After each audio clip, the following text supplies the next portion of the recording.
Now to the latest on Iran and the Saudis and the continued mixed signals that we're getting from the Trump administration about what they are planning to do next. This all started on Saturday when a Saudi oil refinery was attacked, likely by missile or drone or both. The Saudis and the Trump administration immediately pointed fingers at Iran.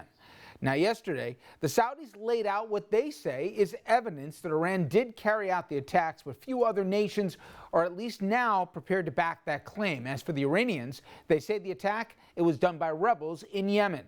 And of course, the Trump administration has had a bullseye on Iran even before Trump became president. He pulled the U.S. out of a deal to control nuclear weapons in Iran and replace it with heavy economic sanctions. Now, today, he announced more sanctions against Iran on top of that, this time on their national bank. Trump insists he is still considering military action against Iran, but to this point has given decidedly mixed signals, even in the space of one tweet. When he warned that the U.S. was locked and loaded to hit Iran, but in the very same sentence, he said he was waiting for the Saudis to tell him and the U.S. who they blame and what the U.S. ought to do about it. Now, the possibility he was outsourcing America's foreign policy and military response to the Saudis led to an avalanche of criticism for our president. So today, he talked up the possibility of military action once again, and he downplayed the difficulties of doing so. Going into Iran would be a very easy decision, as I said before, be very easy, the easiest thing. But I think I'm showing great restraint. I posed a number of these Iran-Saudi Arabia questions to Wesley Clark during our conversation this afternoon, and we began with that evidence coming from the Saudis and the U.S., especially considering the trust deficit his administration seems to have with just about every other nation on the globe. How wide and how significant of a problem is the trust deficit that the president has with our allies and on the international stage? The Saudis certainly haven't been the best of actors. We've talked about Khashoggi at length, you and I, in the past. That all said, they say it's Iran, and maybe it is. But if the president wants to get the global community behind him, how many bridges has he burned to make that all but impossible? Well, I think the allies sort of learned to live with President Trump. They know to flatter him. They know they don't have deep discussions because he doesn't understand or doesn't seem to understand the details of the policies. They're hoping that they can work around him and he won't do permanent damage to their interests in NATO and in Western Europe. That's where it is right now. You know, with Saudi Arabia, he has his own issues because we've always said we were going to protect Saudi Arabia. Now there's this issue with this Iranian attack where they're actually baiting the United States to do something. So this is a problem that the Trump administration made by breaking the Iran agreement. I'm not saying it was the best agreement. Maybe it could have been strengthened. But the way we went about it has created this problem. So we have a choice. We can retaliate and say, we told you not to do it, here's our strike back. Iran could then retaliate against that. Or we can say, no, you're not going to be effective in baiting us, in which case, then Iran says, oh, okay, we'll just raise the stakes and bait you some more. And it makes the United States look weak in terms of the expectations of Saudi Arabia and other friends in the region. So this is a dilemma that the administration has really brought upon itself.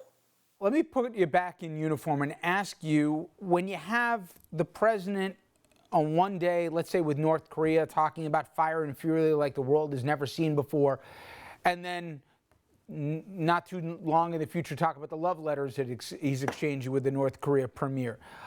With Iran, he's talking about that we're locked and loaded and ready to go, and then, you know, easy here, no need for military action. There's got to be a whiplash, I'd imagine, and also a lack of clarity in terms of what is not only the worldview, but also, you know, what is the leadership and direction that he's giving you guys to not only carry out, but also the message to your counterparts? I got to imagine it's confusing. Well, it is confusing. It was confusing at first. It was more confusing at first than it is now. People have sort of learned to read it. The reading is he uses exaggeration, hyperbolic language. But actually, he's been very restrained in the use of force. So then the question is, well, maybe, he's not going to use force at all. So the way other presidents have dealt with this is to be very measured in what they say and to hold their cards close so that they can't be second guessed. President Trump's style is the opposite. He believes in getting out front, leading out front. And when he does that in these negotiations, he risks causing confusion, but more importantly, losing American credibility. There was a big part of this story that, I don't know, I'd never seen before. Maybe you'll correct me, but after the refineries were attacked, the president said, basically, I'm going to send my envoys out there to Riyadh, and we're going to wait for direction from the Saudis as to where to go next. I remember, obviously, in Helsinki, when he had that press conference with Putin, since when does the U.S. take direction from other countries as to what our policy ought to be? I know we work in concert, but publicly, he looked like he was waiting for the cues from the royal family to decide what the U.S.'s next move was going to be. I don't remember ever seeing that, and it didn't sound or feel right either.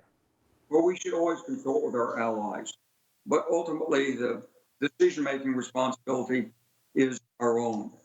But in this case, I don't think that's going to be violated. But I think what this episode illustrates is the danger of if you're a hip shooter and you just say the first thing that comes to your mind, sometimes somebody needs to be there and say, oh, no, we didn't mean it that way. And this is the problem.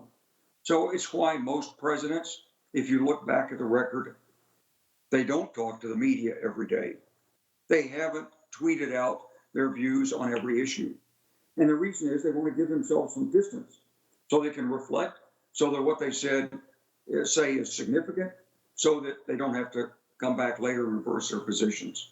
Obviously, we heard the president today talk about even stiffer sanctions being imposed on Iran. I don't see that necessarily being some tipping point here. As you said it before, it looks like the Iranians are all but goading the Saudis to move forward. Obviously, since the nuclear agreement got torn up, there doesn't seem to be a lot of incentive for them to come back to the table. How do you see all this playing out, and how concerned are you it won't take a lot for this thing potentially to spiral into something far more significant? Well, I think where you are right now in this is that it's a sort of do no more harm. And so the idea for the United States is to sort of push this back, get it off the front burner if possible. The idea for Iran is to keep escalating. And then their issue with us is, at what point are we going to simply say enough's enough, and we do strike and we do real damage? So what we need to do right now, what I would tell the president to do, is if you can do stiffer sanctions, that's fine. Push this issue off. You're not getting anywhere. And see if the stiffer sanctions make a difference. But I wouldn't be in favor of an immediate response strike, not at this point, because I don't see the end state of that. I mean, it's not in our interest to have a war with Iran, but it might be in their interest to receive some American attacks, to try to isolate the United States, shift the blame to the United States, and cause further disruption in the world markets since they're supposedly cut off from them. So we've got to do what's in our interest here. Hopefully we will. Well, it's never dull, certainly the last few years here. In general, I always appreciate the time as you help us take us around the world and understand what's going on behind the scenes. General Wesley Clark, as always, much appreciated. Thanks very much, Richard. Good to be with you. And coming up next, around the globe, thousands, if not millions of people took to the streets today. That to demand action on climate change. The size and the scope of their demonstrations was staggering. You're going to see it for yourself. And once again, it was our kids who took the lead. We'll take you inside their movement. That up next.